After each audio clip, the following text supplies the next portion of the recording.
All right, welcome everyone.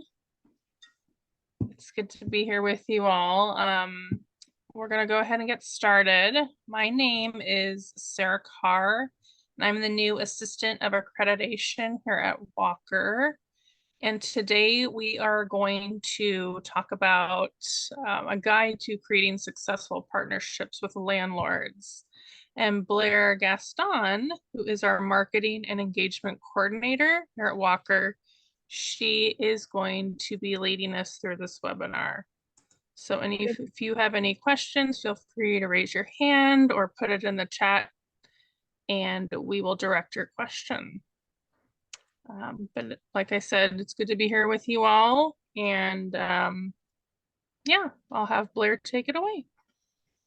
Okay, welcome to today's webinar on the Private Landlord Toolkit. My name is Blair Gaston, and I'm the Marketing and Engagement Coordinator for the Washington Alliance for Quality Recovery Residences, or also known as Walker. I'm going to share about what Walker does in the coming slides for those of you who might be attending one of our webinars for the first time. But I had the pleasure of putting together this Private Landlord Toolkit for Walker in partnership with the Healthcare Authority of Washington State. And through my work, I've gained a wealth of knowledge. However, I'm no expert in the field of recovery residences, but I have worked very closely with recovery housing operators like Seasons Housing and Kate House Foundation to develop this toolkit. And I am excited to share the finished project with you today. So today, we're going to learn how to partner with private landlords to increase recovery residences in Washington State. And like Sarah said, if any questions arise during my presentation, I just ask that you can put them in the chat. And if we can address them at that point, I would love to. Also, we'll have time at the very end to open up for discussion. And after we finish our webinar, we'll also be sending you a follow-up email with a survey and the PowerPoint PDF slides as a resource for you, and then also a link to the toolkit. And let's see if Bree or Sarah, if one of you guys could pull up the toolkit. If you just go to the Walker website, it'll say Private Landlord Toolkit on the menu. And if you could just copy that link and put it in the chat for people. I forgot to do that earlier, but if one of you could do that, that'd be great. Thank you. Got it. You. Okay. So this is, we're going to go over the overview. So according to the National Institute on Drug Abuse, individuals who live in recovery residences have a higher likelihood of achieving and maintaining sobriety. However, there's a shortage of residences like these in Washington State, and that's where our Private Landlord Toolkit comes in. This toolkit is going to assist people in the process of reaching out to and then cultivating relationships with landlords about recovery residences. To make it easier, the toolkit is broken up into 4 sections, which are highlighted as Section 1, Approaching Landlords, Section 2, Recruiting and Relationships, Section 3, Working Together, and then Section 4 is a whole appendix of resources for you guys. Let's start things off by establishing some background information. So first of all, the social model of recovery is foundational to all recovery residences. It's the guiding the domains and principles of accredited recovery environments and distinguishing them from other shared living environments. The social model of recovery emphasizes experiential mental knowledge that's gained through recovery experience and also residents supporting each other through giving and receiving help. And the concept of like the physiological sense of community, it's like derived from the community psychology in the social model of recovery, which is an important thing, highlighting the feelings of connectedness to a group and the members of the group and community members together. These principles contribute to a supportable and empowering environment for residents in recovery, and it's foundational into helping them maintain sobriety and then transitioning back into independent living. Since the 1970s, many people in recovery have established recovery housing type residential environments that provide people in recovery from SUD a safe, alcohol, and drug-free place to live. These homes encourage personal responsibility, self-sufficiency, and sobriety. Residents actively participate in the recovery, and they have access to various support services and resources. Recovery housing allows for continued time in a recovery supported environment following their effective treatment options for SUD. And living in a community in sober housing or recovery housing with the support from others is considered critical component to success. Public and policymakers, they became more aware of the devastating effects and cost of substance use disorder in the United States. And recovery housing has varied in quality and options for care.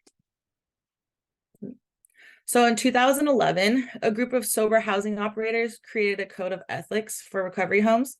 They formed the National Alliance for Recovery Residences, referred to as NAR, and they established the national standard for recovery residences.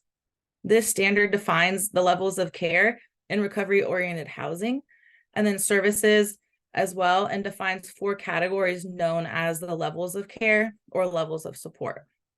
And the NAR standard guides certifying effective recovery residences, and then it incorporates that social model of recovery within the levels of support in the house.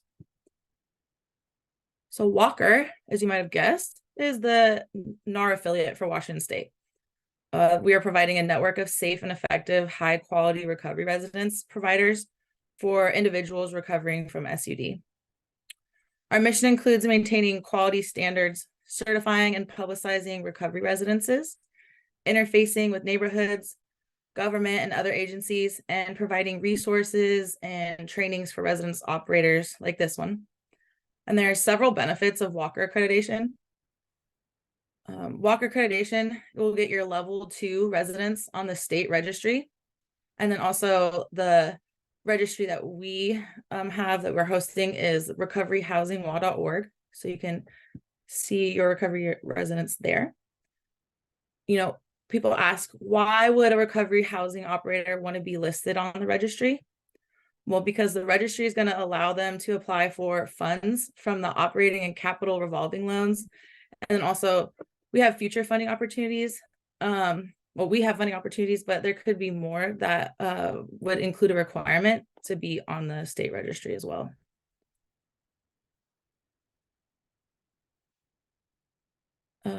Substitute House Bill 1528 was passed in Washington State in 2019. It recognizes substance use disorder as a disease that not only impacts family and society, but it also emphasizes the importance of a system of care that includes prevention, treatment, and recovery services. Access to quality recovering is crucial for helping individuals remain in recovery from SUD beyond treatment, and it benefits both individuals and their communities. This act addresses the quality of recovery housing in Washington by recognizing the potential for fraudulent and unethical recovery housing operators, in addition to the lack of affordable housing that's going on nationwide. So this House bill went into effect January 1st, 2023. It included a provision that required all SUD providers, when referring clients to recovery housing, that they can only refer to housing listed on the HCA website for recovery housing. And then this registry, it also includes Oxford House and Walker accredited recovery residences as well. And if there are any questions about this background information or anything like that, you can put them in the chat. And I just want to make sure if we got the link in the chat. And there it is. Thank you very much. Okay. Let's go on to section 1. So section 1 is language. Sorry, Blair, there's a question. Oh, Stacy asked, does that include all the county and state resources too? Yes. Not every single resource, but as we're going forward, a lot of different funding opportunities are based off of, and referrals are all based off of whether you are actually certified by Walker, because that's what the HCA is looking at, and Department of Health and those things when they're going to start giving you funding is, are you certified with Walker? Okay. So yeah, now that we've got all the background information out of the way, let's start here, section 1, which does start on page 7 of the toolkit. So yeah, laying groundwork to approaching landlords. In this section, we'll explore landlord engagement, community outreach, a coordinated approach, educating landlords, and conducting a landlord survey. And then any and all resources in this section or following sections are going to be available to you at the end of the presentation. Landlord engagement means finding, recruiting, and working with retaining landlords. It requires careful planning and preparation, which takes time. Recovery housing operators, they should develop a landlord engagement strategy before even beginning to start recruiting participants into their program. Excuse me. You want to start the process early on and then be patient. Consider this a function of a long-term investment, and it's going to take time to pay off. You want to start by gathering information about the local area that you're in and where that your program you plan on operating. Think about, are there unique local assets and opportunities that could benefit the program? And you also want to reflect on challenges and barriers that could be in that community. When resources are limited, it helps to find creative ways to work with others and access existing resources and information in the community. You can meet with as many local agencies as possible and tell them about recovery residences and discuss potential opportunities to work together. You want to develop strong working relationships and partnerships with these key agencies like FCS. Maybe there's a FCS provider in your neighborhood. That's something that you'd want to be partnering with. You want to create protocols together that will outline respective roles that each partner will play, and hold regular meetings on an ongoing basis because you want to be able to discuss any issues as they arise. Landlords might find it confusing working with multiple recovery residences simultaneously. So a coordinated approach to your landlord engagement can be beneficial, especially in larger communities with multiple recovery residences. A coordinated approach may involve sharing one or more housing coordinator staff positions over multiple recovery residences. So say you have like 5 houses and you have different housing managers for each of them. Maybe you need to appoint a housing coordinator that is the one contact person for all of that. So there's less mistalk and it's a lot more clear for your landlords. Also, a standardized level of service across multiple programs. We want to make everything the same for everything. Community-wide training and capacity building events. You also can do interagency meetings to discuss local issues and challenging cases. And then there's also a shared mitigation fund. So all those things are a great way for your coordinated approach. But let's say, who else can play a critical role in landlord engagement? Housing providers, they're going to need support in developing a landlord engagement strategy. The local government also plays an essential supporting role, and then other community organizations such as a local community advisory board, community entities, and then like coalitions to end homelessness, they can also contribute significantly. Communities need a backbone organization that adopts an asset-based community development approach to lead from the side and make sure that everyone comes together to determine the best ways to move forward on common issues. The city or community agencies can help with landlord engagement by incentivizing property tax breaks, lowering processing fees, fast tracking housing proposals to landlords, and then also property developers who agree to rent to units to Walker credit operators. That could be beneficial. Regulating property standards, ensuring high quality housing is maintained citywide, regularly inspecting the rooming houses, and actively targeting slumlords, making sure elected officials not only know about the program, but they can also deliver a consistent message, which will help lend credibility to the cause of your recovery residents. And developing a service map that tracks a typical user through the system. so you can identify any gaps in the system, and that includes like your inefficiencies or tensions in your design of this. And then also you can use that to identify your assets and strengths, and then you can produce like a landscape map or like a model of that. Developing proposals to apply for additional funding is also another thing community agencies can do. And then also conducting research and identifying the best practices that are used in other communities. City and community agencies can help by providing database support, building community capacity by offering trainings and workshops to the staff in the sector, conducting needs assessments like success measurement, program evaluation, and fidelity assessments, helping facilitate events for landlords such as forums or information events, and even hosting media events to promote your program and raise awareness. I've seen a lot of our Walker accredited providers are hosting a lot of events, a lot of fundraising ones too, but you can see those are very effective for them. And then also offering recognition to landlords who participate in the program. So you could create like an annual award and present it to an excellent landlord who has just been paramount in helping you have more houses for recovery.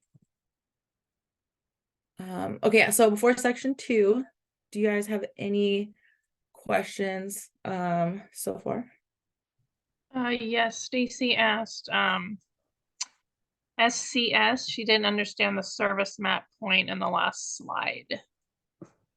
Okay, yeah, so in, I think it was this one.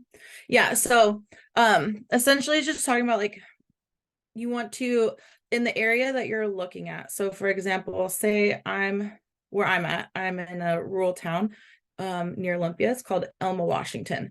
If I wanted to start a recovery residence here, one of the things that I would want to do is develop a service map that says, okay, so from how I'm going to serve this person from the moment they apply to actually moving them in, and like just a whole guide, just walk through how that one person is going to enter into your program. That's what that means. Does that answer the question? Okay.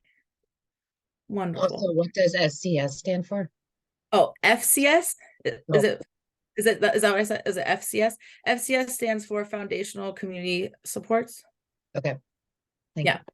And then we do a toolkit on that tomorrow, and then also on October 25th, I believe, that goes all the way into FCS and talks about partnering with behavioral health agencies and everything, and how they can be beneficial to us in getting accreditation and such. You're very welcome. So in section 2, we're going to talk about recruiting and cultivating those relationships with landlords. This section is going to teach us how do we identify a landlord for our program, the types of landlords to target, their types of assurances landlords are looking for, how to stay in their good graces, and how to approach different types of landlords and landlords of different size. Establish a landlord advisory group in your community. Not only would this be like an excellent way to get to know some of the landlords in the community, but it'd also be a way for you to introduce them to your program. Use the group to discuss landlords' fears about accepting your clients, because there are going to be some. And, this way we can think about what it's going to take them to get them to change their minds. Ask them for suggestions concerning the best way to recruit landlords. And then as they become more familiar with your organization, they're going to become more willing to help promote your program, because you're going to build that reputation with them. They'll be able to introduce you to other landlords, and then they'll end up serving as your references. Essential things that you're going to need in doing this are your marketing materials. A website is essential to have. You're going to want handouts as well that describe you and your services, and those things are just extremely vital to the success of your home. one of the websites, well, on our Walker website, you can click on the menu and there's a link to every single one, or I need to update, I think 2. They're just coming in so fast now. But anyways, there's a link to every single recovery residence provider, and you can look at all their websites as an example. One of the ones I think has the most to show you would be Kate's House Foundation. And I would definitely check that out. So you'll see, I think the link here would take you to that. But your website, it's your first impression of your housing, and it's necessary in just presenting your recovery residents because it's the 21st century. We need a website. Also, when you're you can go and attend meetings to local landlord organizations, or even like rental housing associations. All this just helps keep landlords informed of their rights and responsibilities. So those are good places where we can find landlords, is attending those groups. Attend those meetings, contact them. And then you'd even want to like prepare a short presentation on your program. Sometimes people call it an elevator pitch, but I think this short presentation could be a little longer than an elevator pitch. But you'll want to, if you go to one of these meetings, you just want to have something prepared to talk about, and you'll want to have your brochures or other marketing materials that you want to leave behind. If you already are a recovery residence operator, or you already have at least a couple of residents or success stories, you'd want to try and even bring a resident, or just you want to have success stories that you're able to talk about, because explaining the impact that a recovery residence program has had on an individual's life is going to be a lot more meaningful, even than showing a website and a brochure. So people understand people a lot. So it's a good thing to think about and bring with you if possible. Another thing is you can conduct a landlord survey. So there'll be, like I said, resources in this in the toolkit. I have a landlord survey question form that you can use, but that will help you gather more information about local landlords, their needs and wants, and it'll help develop your targeted landlord engagement strategy. It'll help you identify the strengths and the challenges, and then just opportunities by asking landlords in the community to participate in your survey. When we're looking at landlords, because it's obviously a lot more cost effective not to have to buy a whole house to do this. So that's what this whole presentation is about. So let's think about what landlord size is ideal. We think targeting medium landlords is good. It offers the most excellent chance at success. There are advantages of working with smaller landlords. They are more risk averse, and they can quickly address turnover and fill vacancies faster. And then about challenges of working with your larger property management firms is larger property managers, they have more units, but they also have stricter screening policies and less autonomy. But at the end of the day, if there's a landlord willing to work with you and it's fitting most of your needs, I would just jump on it, because that's a good sign if they're willing. When you're trying to build these relationships, there's a couple tips I kind of want to go over here. So first thing, we want to divide and conquer. If you live in a large city and you have more than one housing advocate on the staff, assign one to a specific neighborhood or region. That way they can focus their efforts on getting to know particular communities and the landlords in those neighborhoods. Dividing responsibilities based on your geography leads to the best collaboration and teamwork amongst advocates. They can rely on each other for more information and leads. And then landlords prefer having one primary contact. They just, instead of getting a call from here, and having to check back with everyone in the same organization. It's just easier if it's one designated person. You also want to screen your clients appropriately.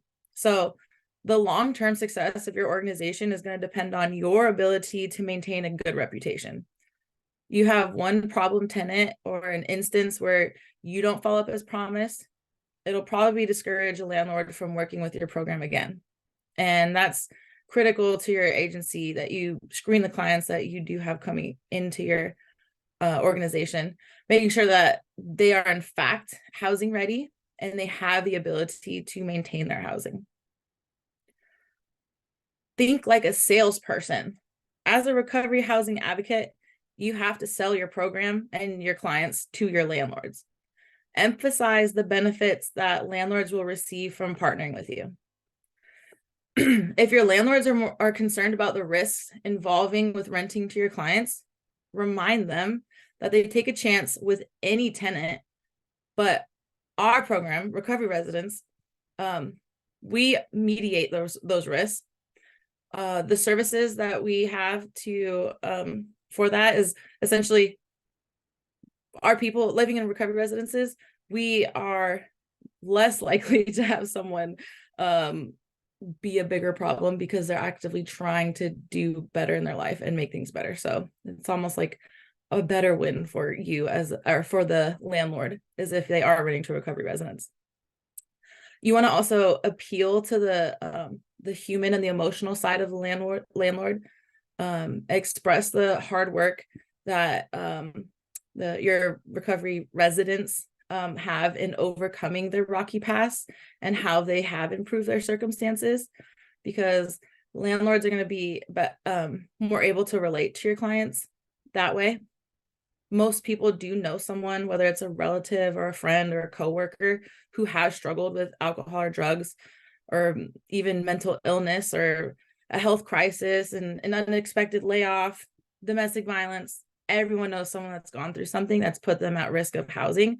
And so just by bringing up the human side of things to a landlord, they're more likely to rent to you. And then remind your landlords that they have the opportunity to improve the quality of life for others.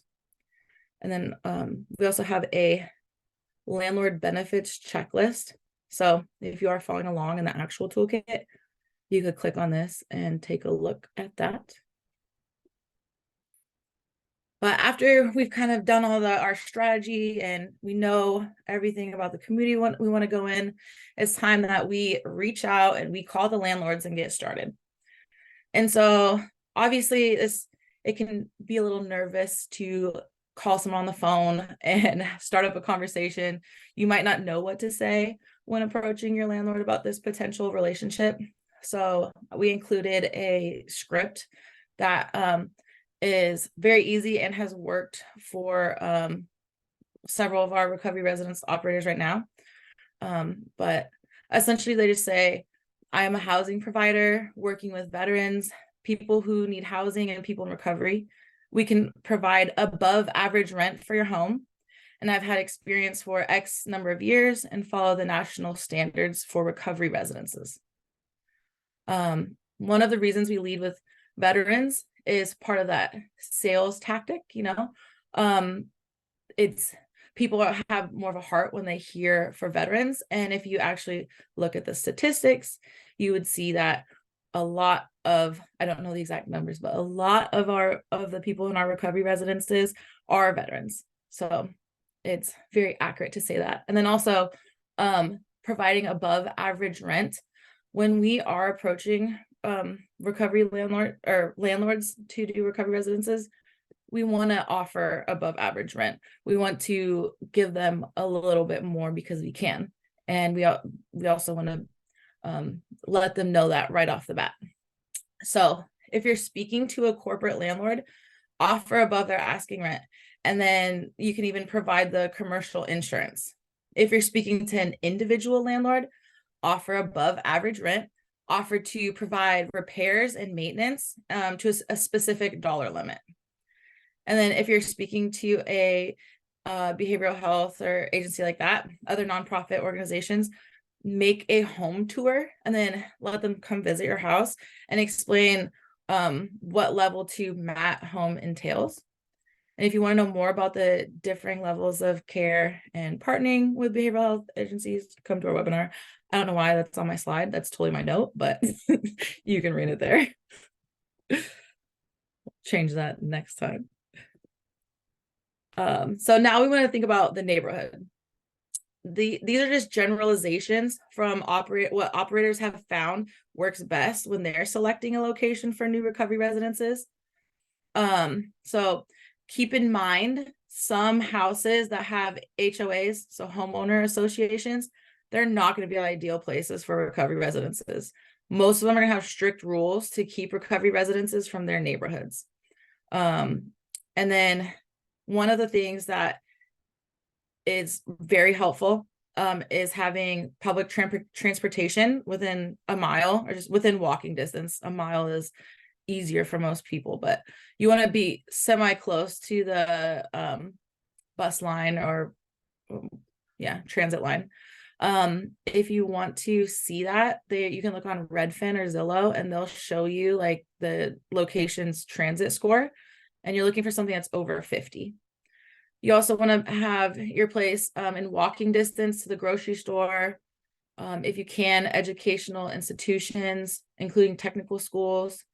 And then for yourself personally, you want your recovery residence to be within like a 30-minute drive of your home office or your property manager's office. Because if there are emergencies, you want to be able to handle that as quickly as possible. And then also, hopefully the area that you live in has access to Uber or bus to clinics for medical care. That is definitely things you want to look at in the neighborhood when you're doing this. Blair, there's a couple questions here that just popped up. Yes, let's address those. Thank you. Yeah, the first is, where do you find landlord organizations? Okay, I'll go have you do ahead. that first. Is that the first one? Yes, I'll have you do that first. Yeah. Landlord organizations, essentially to find those, you just kind of want to go to like you can start at your city hall, your anywhere that they're having local meetings that has to talk about things in the community. That's where where you will find where these organizations are. I don't know of an actual resource where it's Googleable for everywhere, but it takes a lot of footwork, getting out on the ground and talking to people and then locating where those people are. And then also just asking other recovery resident operators in your community, they can help guide you to them as well. Thank you. The next question was, can you talk more about commercial insurance? Unfortunately, I don't know much about commercial insurance. I wish I could talk more about it. Or if I had someone who was on here, that might know a little bit, but I don't have more information on that, and I apologize. I can follow up with some of the recovery residence operators I know. If you want to send me an email or someone take a note of who this is so I can follow up with that question at the end. Is that just a typical insurance that people have? Landlord, Yeah, yes. operators have is commercial. Okay. Thank you. No problem. Was there any other questions, Sarah? Nope, not at this time. Thank you very much. You bet. Okay, on to selecting the right house. So single family home, that's going to be ideal. 1 story with a central kitchen and a dining room is good. A 2-story home, if it has 2 levels, you can have a kitchen on 1 floor and then a kitchenette on another floor. And you can even add that. If it is a 2-story home, balconies are nice. Anything that gives people a space to feel more private, because you are going to be having multiple people staying in 1 room. You also are going to want multiple bathrooms. Unfinished basements, you can modify those really easy to add more bedrooms as well. Family rooms are great. They can be sectioned off. And if the house could have a second family room, that's awesome for group activities. Something that seats around like 10 would be good. You're also going to want to have off-street parking.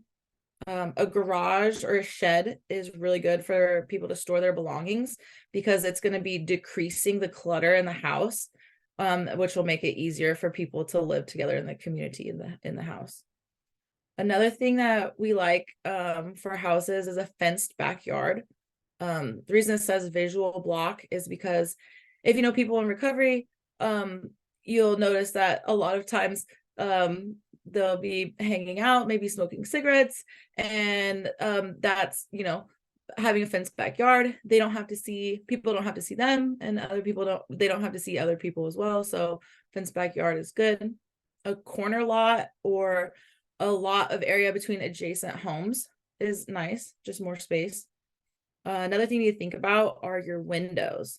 Windows have to be large enough for a person to crawl out. And then if you do have to change your windows, double paned is good for energy efficiency. So if windows aren't working and you need to get some bigger ones, go for double paned because it'll help you in the long run. Cost effective, energy efficient. You also want water efficient appliances. You might have to change those out, but you definitely want water efficient. Also, patios are great, and even like a garden area, because people like to garden. It gives them a getaway space. Oh, okay. So before I move on to section 2, are there any questions about selecting the right neighborhood and selecting the right house? Yeah, there was a question about, well, just a random question. Have you seen operators pay fully or partner with landlords to finish a basement? I personally have not with my own eyes, no. Kate's House Foundation, so Kate and Frank Candelario, they have done that multiple times. And so usually I've had Sherry on this call a few times with Frank on this webinar with before. We didn't get them on this one today. However, I'm sure that they'd be very happy to hear from you, hear from whoever, if you wanted advice on how to go about getting a landlord to help make improvements in a basement that you're just renting in. Great, thank you. Was that everything for that section? Yeah, okay. So section 3, working together. We're going to be talking about establishing those good relationships. We'll show you a housing inspection checklist and talk about funding opportunities. Due to the high real estate costs in the US, utilizing rental homes is the most cost efficient. So establishing good relationships with landlords can be helpful for many reasons.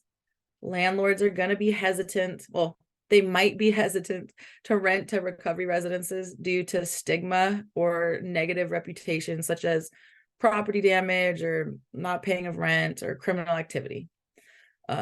Landlords typically screen applicants to minimize risk, making it challenging for recovery homes to find rental properties. But recovery home providers must overcome these negative perceptions and work with landlords to show how their program is different and responsible. When individuals have multiple barriers, it's harder for them to find housing. Communities have found that when an agency acts as an intermediary and provides the support and conflict resolution, which would be the housing providers, that landlords are more likely to accept high-risk tenants than if someone fresh out of treatment is going to rent a room in a house somewhere. It's going to be a lot harder for them than if they don't have a Walker certified or just an established intermediary. This is helpful in quick response to landlord requests, following through on promised services. It's critical to maintaining our positive relationships. And then landlords can even hold a space for your client or waive an application fee or agree to lock in rent payments for good tenants. Positive relationships with your landlords is going to be the key that makes or breaks your program. This is, if you click on here, on your toolkit, or when you get this is going to be a housing inspection checklist. This is something that we use, but you can just use it as a reference when selecting the right property. Take it with you to a meeting to to talk with potential landlords and see if they have a space that satisfies the requirements, but just something to help. It's not like a law or anything, but just some helpful checklist for you. Now we're going to talk about some funding opportunities. So we have HARPs, HEN, GRE, and other funding opportunities. HARPS is the Housing and Recovery Through Peers Services Program. HARPS helps reduce homelessness and supports people's recovery from mental health and SUD. To use HARPS, individuals have to meet certain requirements.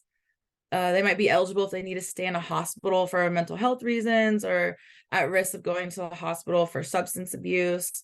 They could also be eligible if they're homeless or don't have a place to live. HEN, so the Housing and Essential Needs Referral Program, they provide access to essential needs items and potential rent assistance for low-income individuals who are unable to work for 90 days due to physical or mental incapacity. So the DSHS and CSD, they determine eligibility for the referral to the HEN program, and actual eligibility for rent assistance and essential needs, that's actually determined by the Department of Commerce through a network of homeless and homeless prevention service providers. But if they end up meeting the requirements for HEN, they can get help paying rent or moving costs, and they can also get things like soap, shampoo, cleaning supplies, and transportation help. The Department of Corrections has a graduated reentry program, which we refer to as GRE. GRE provides opportunities for incarcerated individuals to build skills through treatment programs, work, education, and then cognitive behavioral interventions. But the main goal of GRE is to help people who are getting out of jail or prison with their reentry plan.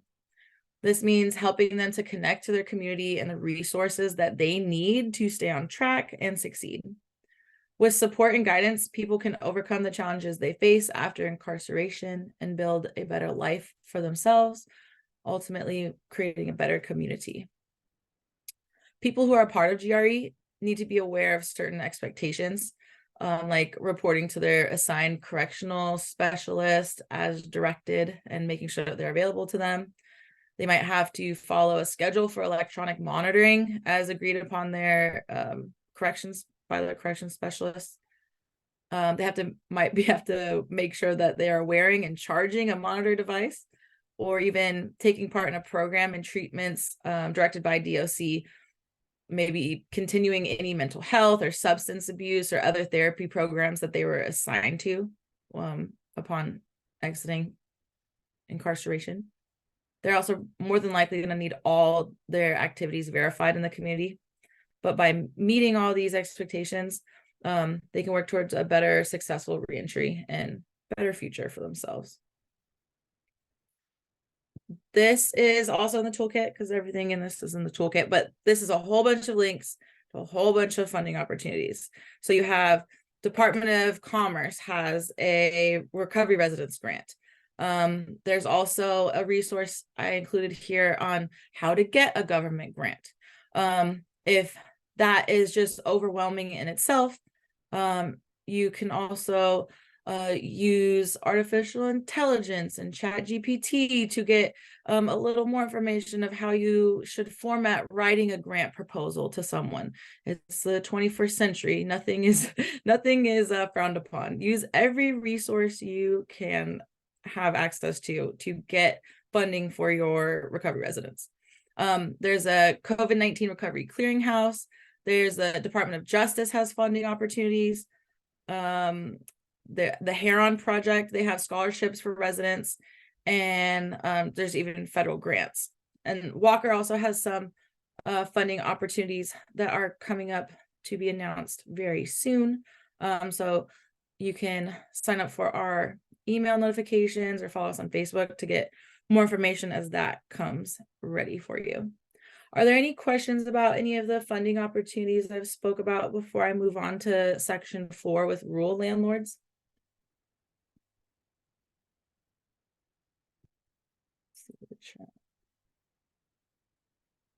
Yeah, all of the links, every single link in this, you're gonna have you'll have the toolkit sent to you, and you'll also have this PDF with all the links. So you'll get everything in here. And thank you, Bree, for responding about the commercial liability coverage. Appreciate that. Okay, on to section 4, rural landlords. So we're gonna talk about some challenges in rural communities. We'll also discuss NIMBY. We'll also discuss the rural recovery pillars and overcoming challenges, and then some tips for success. So there's going to be challenges in rural communities that you're going to face when it comes to accessing resources and support for SUD. Some of these challenges can include lack of screening. People in rural communities may not have access to regular screenings. There's also a stigma and the lack of privacy, because in a rural community, they're often very close-knit, and people in rural areas might feel uncomfortable seeking help just because of the stigma around the topics and the lack of privacy. Also, health inequity. There could be limited access to healthcare and other resources. They may have limited options for treatment centers, and also limited access to medication for MAT services, which is medically assisted treatment, medication assisted treatment services. Workforce and financial resources can be a problem. Rural communities will have limited resources and job opportunities. There could even be a lack of leadership and support for addressing SUD issues, and a lack of substance-free spaces or activities may have a limited, it just might be hard for them to have activities that they can do in rural areas, which can make it harder for people to find support and engage in healthy activities. Is there a question in the chat? Is that something I should address right now? Let's see. Okay. And then on to, recovery enhancement. So a positive and supportive environment is going to greatly enhance recovery for people with SUD. Here are some of the elements that you're going to look for in an environment. The environment should be supportive and encourage recovery rather than stigmatize it. Environment should foster a sense of belonging, a hope in connectedness and purpose, rather than trying to force people to conform to a certain way of thinking. The environment should provide education and support people to apply recovery principles in their everyday lives and in the home. Communication should be respectful and non-confrontational, with a focus on making requests rather than making demands, right? Like an ask versus a tell. And people in charge should focus on creating a positive and supportive environment rather than trying to control or manage the behavior of the residences. Just be supportive. Creating a recovery-oriented environment means ensuring the recovery is free of substances and behaviors that can trigger or promote addiction or other negative behaviors. So it means no alcohol, drugs, violence, bullying, slurs, innuendos, sexual conduct, stealing, gambling. That should all be prohibited. Creating this environment that is supportive, respectful, and integrated with the community, individuals in recovery are going to be better able to achieve sustained recovery and become valuable members of their communities. So NIMBY is short for not in my backyard. And that refers to when residents in a neighborhood oppose a new development or a change in the occupancy, such as a recovery housing or affordable housing in their local area. This phenomenon is often sensationalized and stigmatized in the media, and politicians have used it as a way to appear tough on crime. So as a result, laws have been created that criminalize the symptoms of addiction, which ends up just marginalizing those with substance use disorders as criminals. Jails, prisons, and other institutions have been expanded to treat the symptom of a condition which they were never meant to handle. and has resulted in the mismanagement and misuse of those facilities. So who or what is not wanted in the backyard? I love this face because it just feels like someone's just peering in, like, what are they doing over there? I don't like it. Anyways, so these assumptions are often unfounded and they stem from the misconceptions and stigma surrounding substance use disorders and those in recovery. Residents of recovery housing, they're typically highly motivated to maintain their sobriety. That's why they're there. They want to contribute positively to their community as a way to sometimes make amends. Additionally, recovery housing can decrease rates of relapse and substance use disorder, ultimately, which benefits the entire community. But it's extremely important that you do address the stigma and the misconceptions that do surround substance use disorder and recovery housing, just in order to create a supportive and inclusive community for everyone. So what does drive drug dealing and crime? When it comes to increase in crime, drug use, and violence, there are some common factors. Addiction, alcoholism, drugs of misuse, and substance disorder. So since recovery residences have strict quality standards, there's no need to worry about that. You're not going to worry about people drinking and doing drugs and crime because it's prohibited. And so as a result, you're not going to see that. Recovery residences, there is going to be significantly reduced in having drug and crime than your standard renters moving in, because there's no certification for them. But for recovery residents, there is. NIMBY exists everywhere, and it can be even stronger in a rural setting because everyone knows each other. So it's important to plan ahead and use the tools that we show you to make sure that your project succeeds. So you're going to want to follow best practice guidelines because that's going to help your project avoid, minimize, and then just be able to successfully cope with the NIMBY issues. Planning for possible NIMBY issues when starting your path down the development of recovery in the rural setting, for example, you want to utilize these tools in the next few slides because that's going to help. And it says, I talk about this in the rural setting, but these are the same principles that you're going to apply everywhere. So whether it's suburbs or Bremerton, Washington, these are the types of things that you're going to want to know. So when you go to have these conversations, you say this. So the U.S. Department of Justice Civil Rights Division has a law called the Americans with Disabilities Act and the Opioid Crisis. It helps to fight against discrimination towards people who are in treatment or recovery for opioid use disorder and who are not using illegal drugs. So this law protects those who are taking prescribed medication for their opioid use disorder. So you can use this law when you're talking to recovery, or when you're talking to landlords or just people in the community.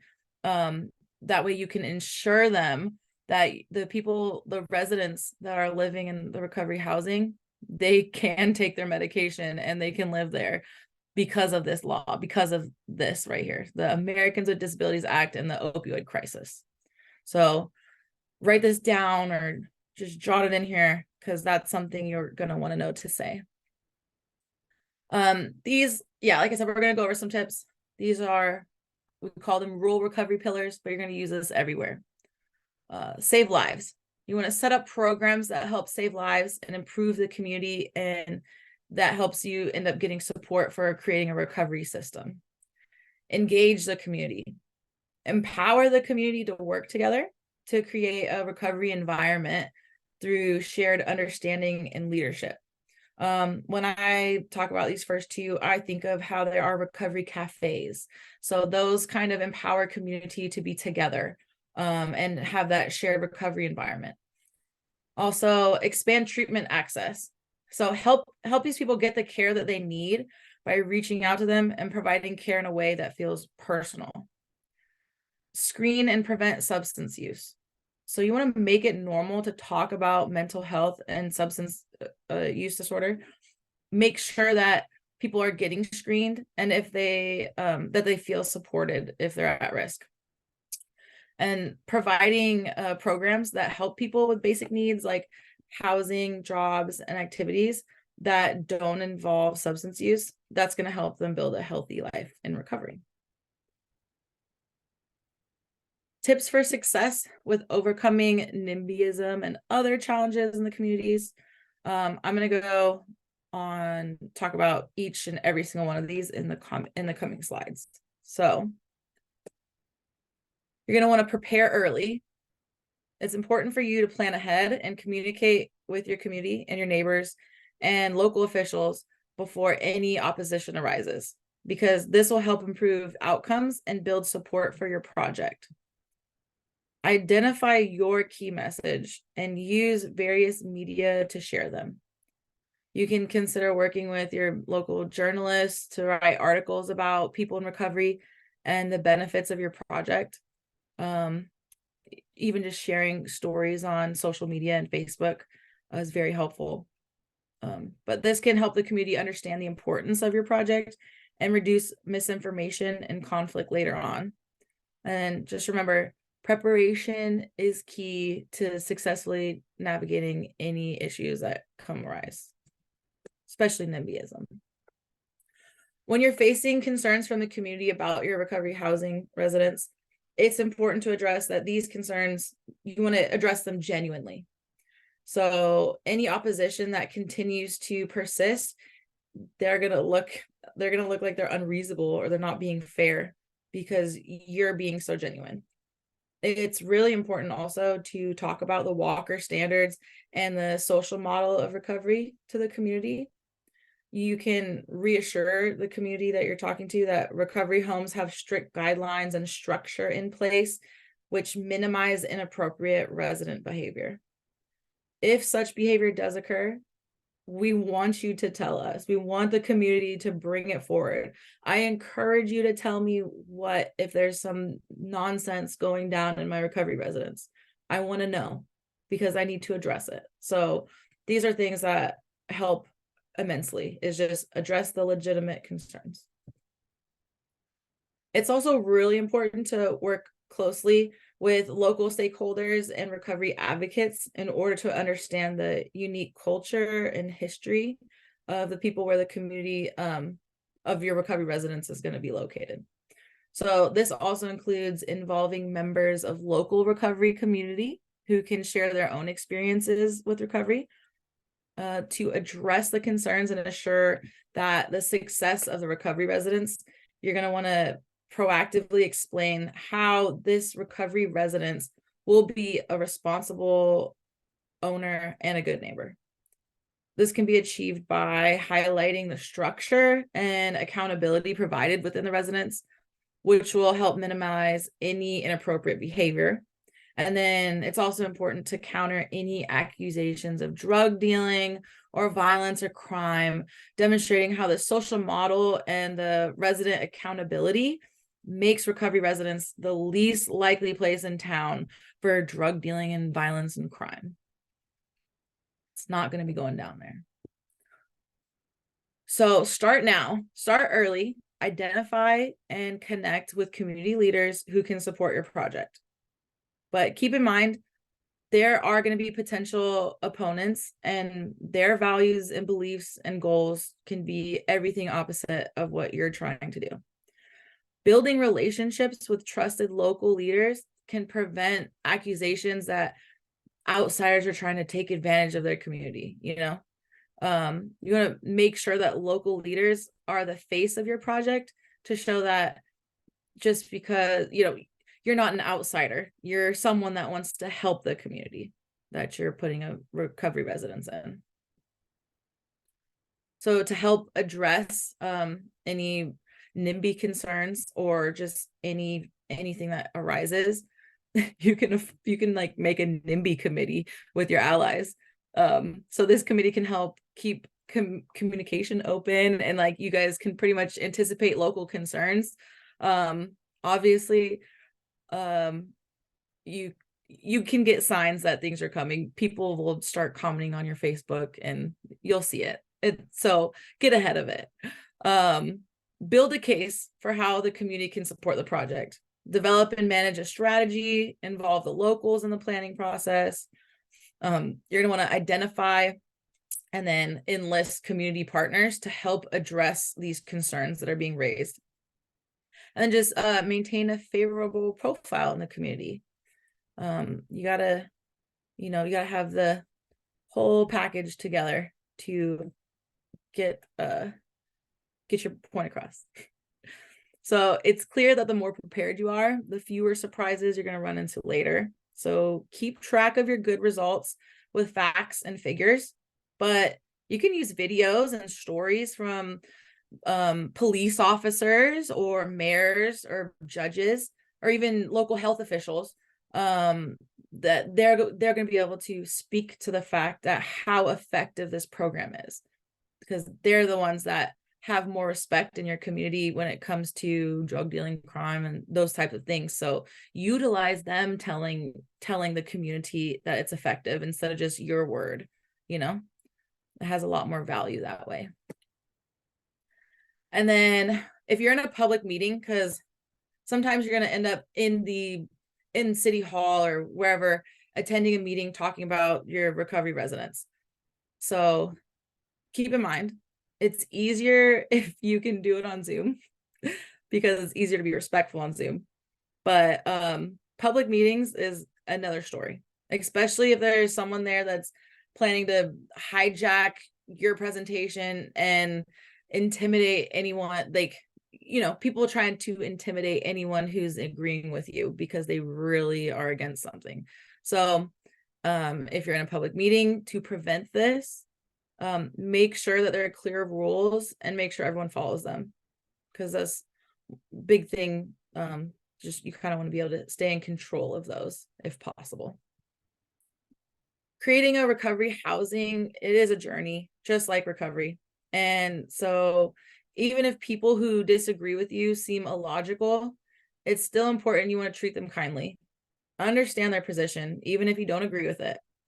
Because just because you don't win today, you can learn from the experience and keep going. So if something goes really bad, that's okay. Bad things happen all the time. We just get through it and we don't stop, because we know what we want and we know what's going to be best for the community. This is another script that you can use. It has a little bit of attitude, but it's goes a little something like this. I suspect, Mr. and Mrs. NIMBY, that you believe strongly in discipline, responsibility, and accountability. But there's none of that when you live on the streets or couch surf with others who use drugs. Wouldn't it be better if there were a structured environment where they have to answer to peers who can't be fooled? Wouldn't that kind of accountability be better than the current permissiveness that extends taxpayer dollars on endless emergency room visits and jail stays? So that's a little inspiration for a combo you could have with someone who's an opponent against you. But also, final tip for success when dealing with landlords, you want to be willing to let go of some things. So even if you don't get everything you wanted, it's still a win if you were respectful and you were professional throughout the process, because other people are going to see that you were very reasonable and that you can be relied on in the future. So let them, what's the saying? They go low, we go high. Something like that. Okay, so now I'm going to show you a few of the resources that we have. Well, actually, let me pause. Do we have any questions? I see some chat. Yes, so Stacy asked, what type of public meetings would they be? Yes. So for example, if you are starting a behavioral health organization, one of the things you have to do is attend a local meeting. And if as a level 2 mat home, you have to be at least in partnership with a BHA or something. And those public meetings are one way. Just as a recovery residence operator though, just yourself, you just might end up at a meeting because they don't want you to have a recovery residence down the street from their house. And so you're going to need to go to this meeting and speak on every single thing we just talked about. It just, I don't know, I forget what like public, I just keep saying like city hall, but I forget what those town halls, I don't know, not a debate, but people just go and talk and complain to their city council people, and those are the types of meetings you're probably going to be at some point. Does that answer that? Okay.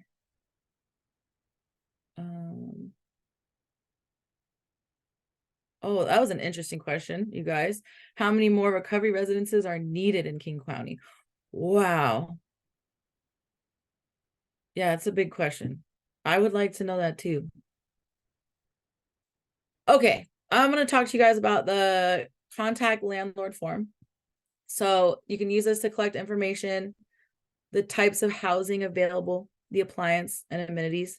So you can just get a clipboard, have this on there, and as you're looking at potential landlords that you want to rent from, just be jotting down these notes. You just keep that in your folder. So when you go to see which one you might want to make an offer on, you can have these things to refer back to.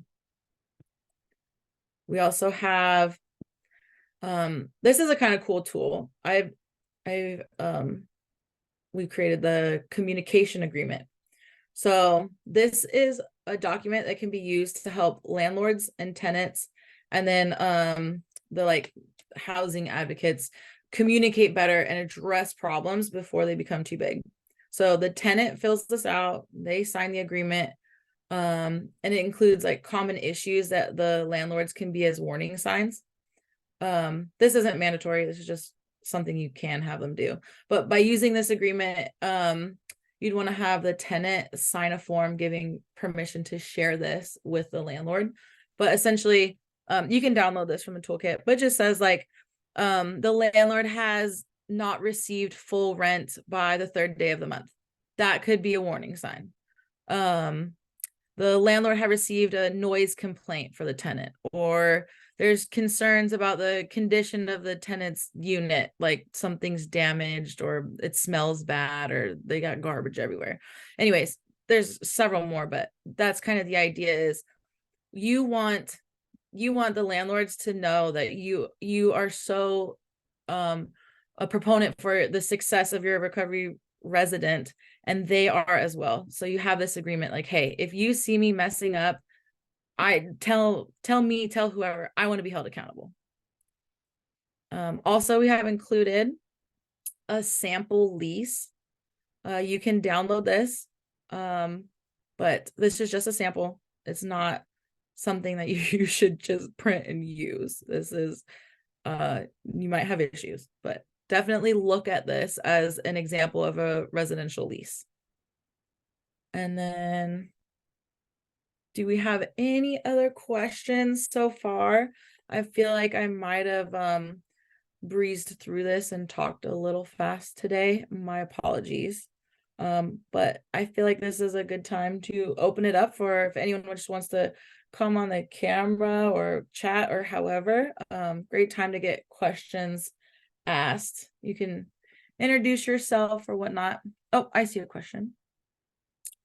Stacy. Hello, Stacy. You said, why would a case manager or a client contact the landlord? Wouldn't it be us or the operator? So the case manager, when I said case manager, it's not like that's a whole nother person. It's more like you're kind of the case manager in the situation. You have like you have your the tenant that is living in this landlord's house. You're the middle person. So as the middle person, you wouldn't have like your tenant contacting the actual landlord. It would be, yes, us, the operator, as you asked. You would be that communicator, but you would use that communication agreement just as, if you wanted to, as a way to just ensure there's a we want you to hold us accountable type of thing. That's all it really is. But It's just it's something you can use, just a tool, not necessary. Does that answer your question?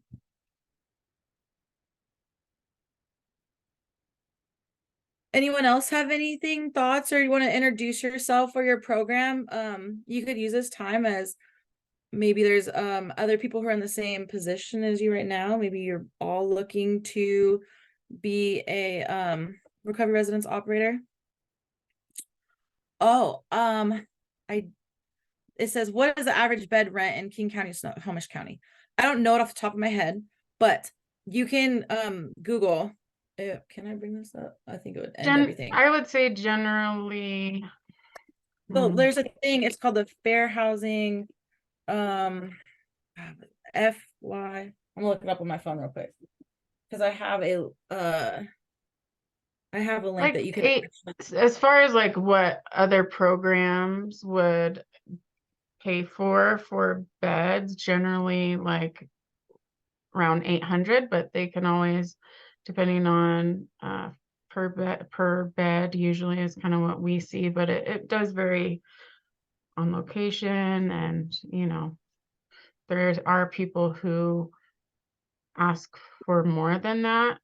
So then whatever vouchers or funding they're getting, they have the residents compensate the rest. So, but generally, I would say around 800, 700 to 800. yes, I was just gonna say I actually have a website that you can go to and see. Oh, cool. I use it for one of our funding opportunities that we have when we're helping pay the rent of someone moving out into a recovery, out of a recovery residence and back into the thing. We check their we check to see it as long as the rent is within a certain amount of fair market value. So I will include that in our resources of a link that you can see what the average rent would be, or where it should be within the amount of in King County or Snohomish County, because it has all that. It's really, really nice thing to use. Are there any other questions so far? Or anyone want to introduce themselves or the organization they might be attending?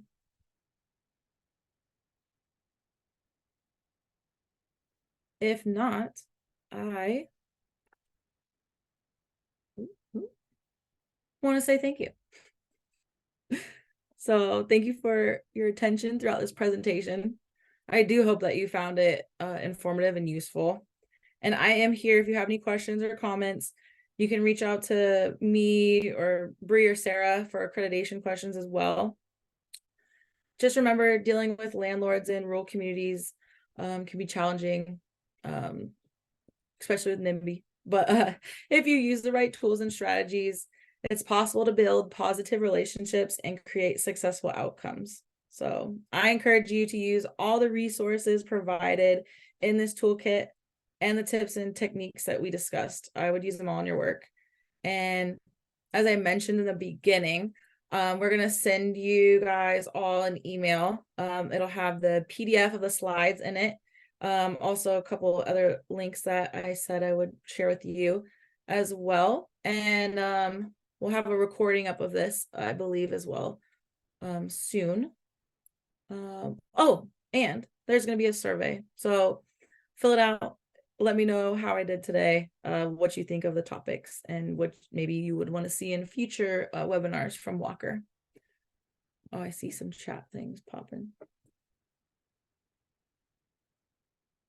Thank you. Thank you. Oh, hi, Cameron. Hi, Cameron. Nice to see you in here again. Oh, hi. Hi. All right. Well, thank you everybody for your time, and we'll be following up with you guys shortly.